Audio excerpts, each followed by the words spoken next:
கொத்தவரங்காய் சிப்ஸ் எப்படி செய்கிறது அப்படிங்கிறது தான் பார்க்க போகிறோம். ரொம்ப ரொம்ப டேஸ்ட்டாக இருந்தது. மொறு மொறுப்பாக அவ்வளோ டேஸ்ட்டாக இருந்தது. செய்து பாருங்கள் நீங்களும் ஒரு டைம். இப்படி செய்து கொடுக்கும்போது பார்த்திங்கன்னா சாப்பிட பிடிக்காத பசங்களும் நல்லா விரும்பி சாப்பிடுவாங்க.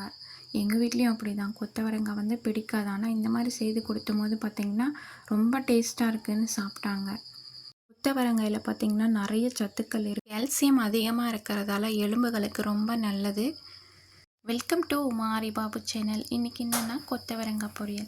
நல்லா கொத்தவரங்காயை எடுத்துக்கணும். அதுதான் ரொம்பவே டேஸ்ட்டாக இருக்கும். முத்தலாக இருந்தால் ஒரு மாதிரி நார் மாதிரி இருக்கும். நான் எலசாக தான் எடுத்திருக்கேன். அது அடியிலையும் கொனையிலையும் பார்த்திங்கன்னா கிள்ளி எடுத்துக்கணும்.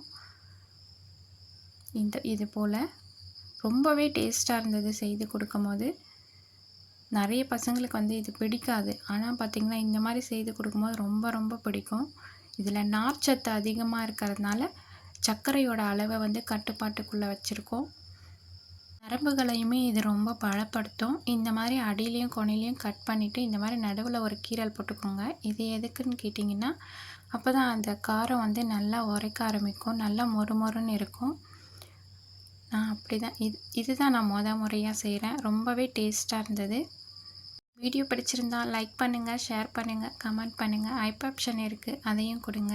புதுசாக வீடியோ பார்க்குறவங்களா இருந்தால் சப்ஸ்கிரைப் பண்ணிக்கோங்க. நான் போடக்கூடிய வீடியோ உடனுக்குடனே உங்களுக்கு வரும். இதுக்கு தேவையான பொருள் பார்த்திங்கன்னா பெருங்காயத்தூள், சால்ட், மிளகுத்தூள், மிளகாய்த்தூள், தனியாத்தூள், வெந்தயத்தூள், இஞ்சி பூண்டு பேஸ்ட், அவ்வளோதான். அரிசி மாவு, கடலை மாவு எடுத்துக்கலாம். எல்லா காயும் அதே மாதிரி கட் பண்ணி எடுத்துக்கிட்டேன். உங்களுக்கு எந்த அளவுக்கு தேவையோ அந்த அளவுக்கு கட் பண்ணி எடுத்துக்கோங்க. ரொம்ப இளங்காயாக இருந்தால் ரொம்பவே டேஸ்ட்டாக இருக்கும். மொறுமொறுப்பாக முத்தல் இருக்கும்போது பார்த்திங்கன்னா கொஞ்சம் நறு நறுன்னு இருக்கும். நான் இளங்காய் தான் எல்லாமே. கடலை மாவு பார்த்திங்கன்னா ஒரு 3 டேபிள் ஸ்பூன், அரிசி மாவு ஒரு 2 டேபிள் ஸ்பூன் எடுத்திருக்கேன். ரொம்பவே டேஸ்ட்டாக இருந்தது இது இந்த மாதிரி செய்யும் போது. எல்லாத்தையும் அதில் போட்டு சேர்ந்து பிசைஞ்சு எடுத்துக்கலாம். காரம் உங்களுக்கு எந்த அளவுக்கு தேவையோ அந்த அளவுக்கு எடுத்துக்கோங்க. காரம் கொஞ்சம் இருந்தால் ரொம்ப டேஸ்ட்டாகவே இருக்குது.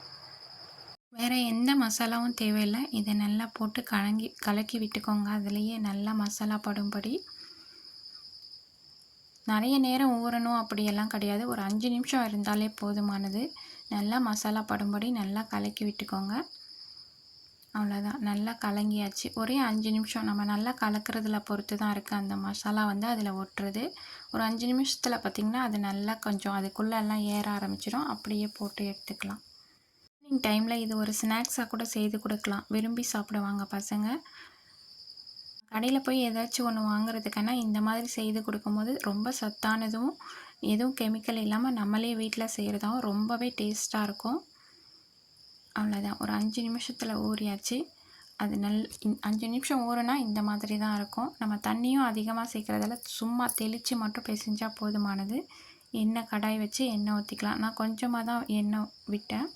கடலை எண்ணெய் எடுத்திருக்கேன். உங்களுக்கு எந்த எண்ணெய் இருக்கோ அதை சேர்த்துக்கோங்க. முதல்ல ஒன்று ஒன்றா விட்டு எடுத்தேன் நான், எப்படி வருது அப்படிங்கிறதுக்காக. மொத்தமாக போட்டாலுமே நல்லா தான் வருது. சரி, பார்க்கும்போது ஒன்று ஒன்றா எடுத்துக்கிட்டேன் நான். ஆனாலும் அதுவுமே நல்லா தான் வந்தது.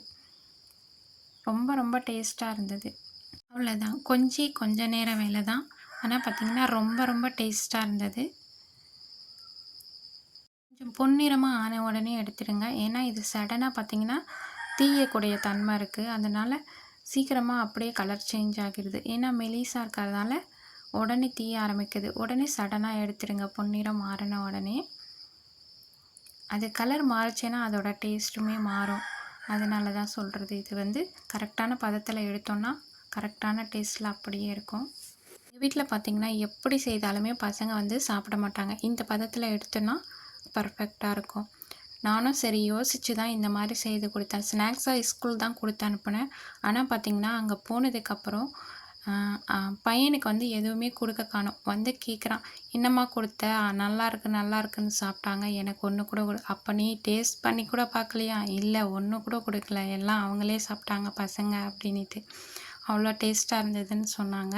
நான் என்ன நினச்சேன், இன்றைக்கி இந்த மாதிரி செய்யும்போது சாப்பிட்டு இனிமேல் இந்த மாதிரி செய்து கொடுன்னு கேட்பான்னு பார்த்தா கடைசியில் அவனே சாப்பிட்டு பார்க்கல. அப்படின்னும் போது பசங்க ரொம்ப டேஸ்ட்டாக இருக்குதுன்னு சொன்னாங்க. நான் கூட என்ன நினச்சேன், மிளகா பஜ்ஜியோ அப்படின்னு நினச்சேன். ஆனால் பசங்க ரொம்ப நல்லாயிருக்கு சொன்னாங்க அப்படின்னு சொன்னா. அப்போவும் நீ சாப்பிட்லையாடா? அப்போவும் உனக்கு இந்த டேஸ்ட் தெரியலையே எப்படி இருக்குன்னு அப்படின்னு. சரி நல்லா இருக்குன்னு சொன்னாங்க. இன்னொரு நாள் சாப்பிட்றேன் அப்படின்ட்டு. அவ்வளோ டேஸ்ட்டாக இருந்தது இந்த மாதிரி செய்யும்போது. வீடியோ ஃபுல்லாக பார்த்தவங்க ரொம்ப நன்றிங்க. பாய். அடுத்த ஒரு வீடியோவில் சந்திக்கலாம்.